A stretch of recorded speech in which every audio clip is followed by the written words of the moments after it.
Guys, മലബാറിലെ ഏറ്റവും പ്രസിദ്ധമായ പുണ്യഭൂമി. അതെ ഗൈസ്, പറശ്ശിനിക്കടവ് ശ്രീ മുത്തപ്പൻ മടിപ്പുരയിലാണ് നമ്മൾ ഇന്ന് എത്തിയിരിക്കുന്നത്. ജാതിമതഭേദമന്യേ എല്ലാവരെയും ഇരുകൈ നീട്ടി സ്വീകരിക്കുന്ന വളപട്ടണം പുഴയുടെ തീരത്തുള്ള ഈ ക്ഷേത്രത്തെക്കുറിച്ച് അറിയാത്തവരായി അധികം ആരുമില്ല. പറയാതിരിക്കാൻ കഴിയില്ല. കാരണം പുഴയുടെ തീരത്ത് സ്ഥിതി ചെയ്യുന്ന ക്ഷേത്രമായതുകൊണ്ട് തന്നെ പുഴയിൽ നിന്ന് വരുന്ന തണുത്ത കാറ്റും പിന്നെ ഇവിടുത്തെ ഭക്തിസാന്ദ്രമായ അന്തരീക്ഷവും അത് അനുഭവിച്ചറിയേണ്ട ഒന്ന് തന്നെയാണ്. അതുമാത്രമല്ല ഗൈസ്, മറ്റു ക്ഷേത്രങ്ങളിൽ നിന്ന് വ്യത്യസ്തമായി ഇവിടെ ദിവസവും മുത്തപ്പൻ വെള്ളാട്ടവും തിരുവപ്പനയും നടക്കാറുണ്ട്. അതാണ് ഇവിടുത്തെ ഏറ്റവും വലിയ പ്രത്യേകത. മുത്തപ്പൻ മടിപ്പുരയിലെ പ്രധാന വഴിപാടും പ്രസാദവും ചായയും പയറും പിന്നെ ശർക്കര ചേർത്ത കള്ളുമാണ് ഇവിടുത്തെ പ്രധാന പ്രസാദങ്ങൾ. ഇത് കഴിക്കാതെ ആരും തന്നെ ഇവിടുന്ന് പോകാറില്ല. അതുമാത്രമല്ല ഗൈസ്, നമുക്കിവിടെ വന്ന ഒരുപാട് നായ്ക്കളെ കാണാൻ കഴിയും. മുത്തപ്പന്റെ കൂടെ എപ്പോഴും കാവലായി നായ്ക്കൾ ഉണ്ടായിരുന്നു എന്നാണ് വിശ്വാസം.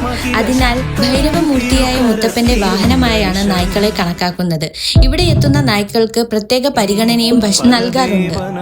അതെ ഗൈസ്, ശരിക്കും മനസ്സ് നിറയുന്ന ഒരു ദർശനമായിരുന്നു. കണ്ണൂരിൽ വരുമ്പോൾ നിങ്ങൾ തീർച്ചയായും വന്നിരിക്കേണ്ട ഒരു സ്ഥലമാണിത്. അപ്പോൾ ഇന്നത്തെ വീഡിയോ ഇത്രയേ ഉള്ളൂ ഗൈസ്. ബൈ.